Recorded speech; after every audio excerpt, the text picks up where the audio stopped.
तो क्या आप अपने यहाँ नहीं समझ सकते? उसको समझना चाहिए। दूसरे देश की मिसाल अपने यहाँ भी लेनी चाहिए। ऐसा नहीं कि गुमसुम बैठे रहे आंख बंद करके और बुद्धि को कुम्मक बना ले कुएं जैसा, और बस उसी में बस उतना ही, उससे आगे कुछ नहीं। तो बहुत बड़ा आर्थिक परिवर्तन, और इसमें बनेगा कारण। ये मेरी बात को अभी याद नोट कर लो कि 4 प्रकार के तो मुद्दे हैं, राजनीतिक उथल पुथल के, सामाजिक जातियों के उथल पुथल के, धार्मिक उथल पुथल, और रुपए पैसे का अर्थ का उथल पुथल। लेकिन इसमें शाखाएं अलग हैं, तो इसमें बनेगा कारण। ये 92 का साल चैत तक लगा रहेगा।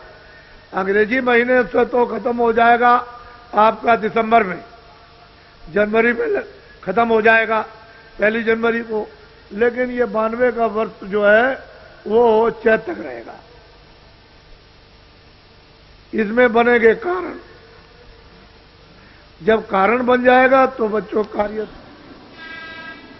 मैं इनको कोई कष्ट नहीं समझ, मेरी निगाह में तो ये कुछ तकलीफ तो आगे आने वाली। आप सब लोगों को तो ये प्रक्रिया पता नहीं कि कुदरत की, भगवान की क्या लीला। हम तो ईश्वरवादी हैं, विश्वास मनुष्य हो मनुष्य बनो और अपने को दीनता स्थान पर बैठो, दीन होकर के। तो जब दीन बनोगे तो सब लोग आपको उठा लेंगे, गोद में उठा लेंगे, सब प्यार करेंगे, सेवा करेंगे। बच्चा नन्ना मुन्ना होता है तो उसको किसी भी जात का हो, उससे क्या किसी जानवर का हो, छोटा बच्चा के सब उससे प्यार करते, क्योंकि उसमें कोई राग द्वेष तो है नहीं है, तो सब लोग उसको प्यार करते हैं, उसको खिलाते भी है। तो जब तुम छोटे बन जाओगे बच्चे की तरह से, तो सब तुमको प्यार करेंगे, तुमको खिलाएंगे।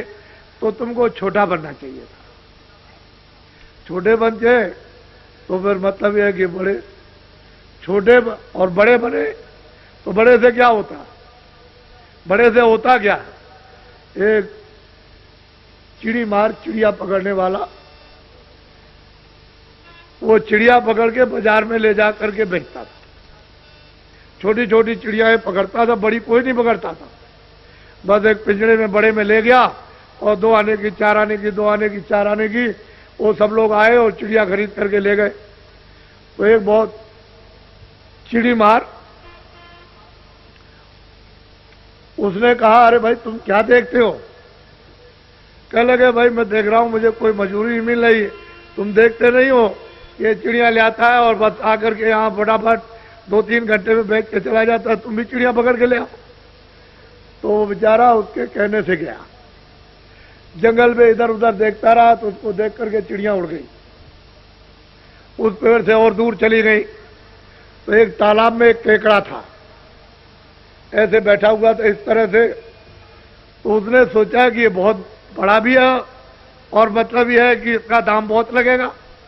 वो जितना चिड़िया सब बेची जाती है, जिनका दाम उससे ज्यादा इसी का दाम लग जाएगा। तो किसी तरह से उस केकड़ को पकड़ लिया, उसको पकड़ लिया और बाजार में ले गया, उसको बैठा दिया। अब वो केकड़ा ऐसे करके बाजार में बैठा हुआ और छोटी छोटी चिड़िया सब लोगों ने 2 आने 4 आने की खरीद के चले गए और बेचने वाले भी चले गए। वो शाम तक अंधेरे तक ऐसा बैठा रहा। तो कह लगे, भाई तुम कौन हो?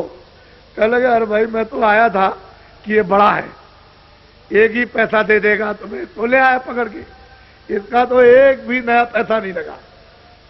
इसके बड़े बनने से क्या हुआ?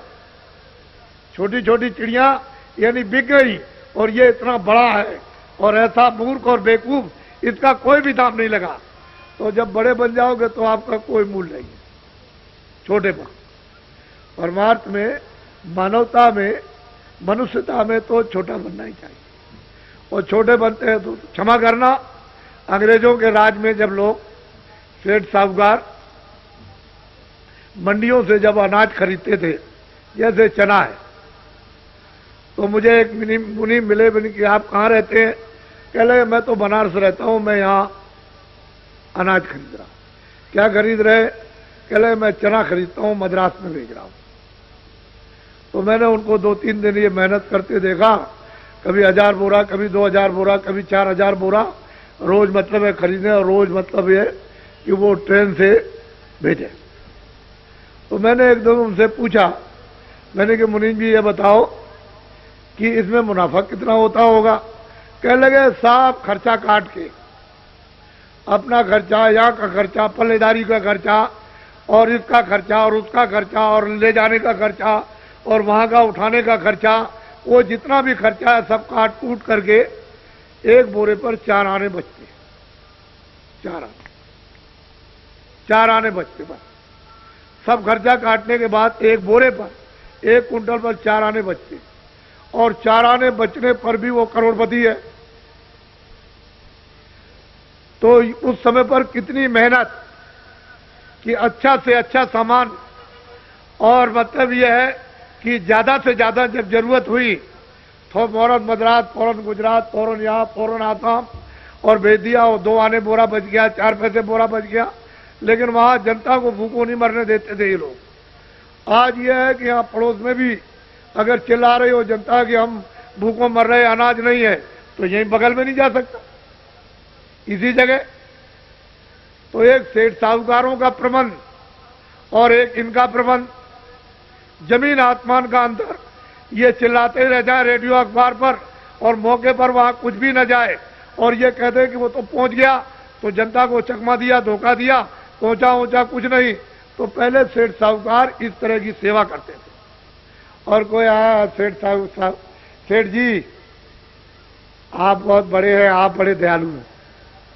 यहाँ ये सब गायें जो चरती हैं जंगल में, यहाँ कहीं भी पानी पास में नहीं है, तो हमारी प्रार्थना है कि एक बावली बनवा दीजिए। उनका अच्छा ठीक है, चलो मुनीम जी एक बावली खुदवा दो, वहाँ जानवर प्यासों मरते। कहीं कुआं है, जरूरत पड़ गई, आदमी जा, कुआं बनवा दो। कह लगे बहुत आदमी आते जाते हैं, सेठ जी एक धर्मशाला बनवा दे। क्या अच्छा। तो वो अपने उस मेहनत से के उस कमाई में से पुण्य भी करते रहते थे। आज अगर कोई बना दे तो पैसे कहां से ले आए, तो वो भी एक काम नहीं कर सकता। तो धर्म में भी चोरी और धर्म में भी झूठ, और धर्मशाला बनवाने में, बावली बनवाने में भी धोखा और बेईमानी। तो ये बताइए कि अच्छे आदमी किधर रह गए। एक युग जमाना ये था, अच्छी कमाई थी, सब लोग शुद्ध पवित्र रहते थे भगवान का। अब तो सब गड़बड़ हो गया। अब तो उसकी दिशा ही दूसरी है, और वो आपको पकड़नी पड़ेगी थोड़े दिन के बाद। वो तो आप सब आपके सामने आ जाएगा, उसमें मतलब वो तो आपको पकड़ना ही है, बगैर पकड़े हुए काम होने वाला है ही नहीं। तो इसलिए उनको भी इज्जत मिलता था, कीर्ति होती थी, और वो भी समझते थे कि मेरी मेहनत में से कुछ लोगों की सेवा हो जाए, जनहितों की, तो अच्छा है। आजकल कुछ नहीं, आजकल तो सीधा दिल्ली और भोपाल दे आइए पूरी कमाई में से, तो रख लेंगे वो, और कहेंगे जो भी कमाओ ले आओ याद है। तो बेचारा क्या करेगा, इसी काम के लिए सच्चा समझता है कि ये कारखाने दुकानें सब बंद कर दी जाए तो अच्छा रहेगा।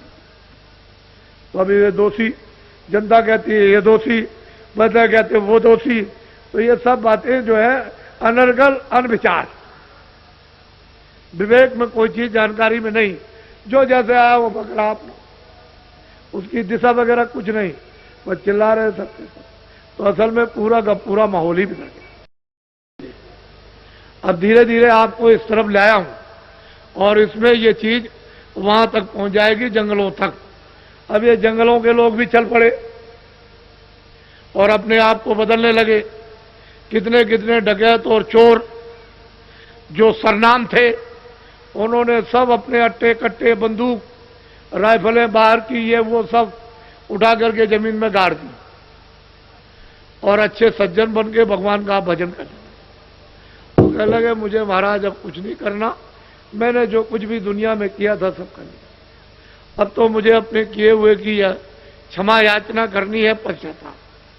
अब मैं ये काम कभी नहीं कर सकता। जब मेरी समझ में नहीं था, मेरी समझ में आया। अब मुझको मतलब ये कुछ अंकुर, कुछ बुद्धि विवेक में आया, ये मनुष्य शरीर जो कुछ रह गया उससे कुछ काम कर लिया। तो कितने चोर, कितने डकैत बदल गए। ऐसा मत तुम्हारे बीच में से उठा ले और तुमको लेके चले जाए और आप कुछ नहीं कर सकते।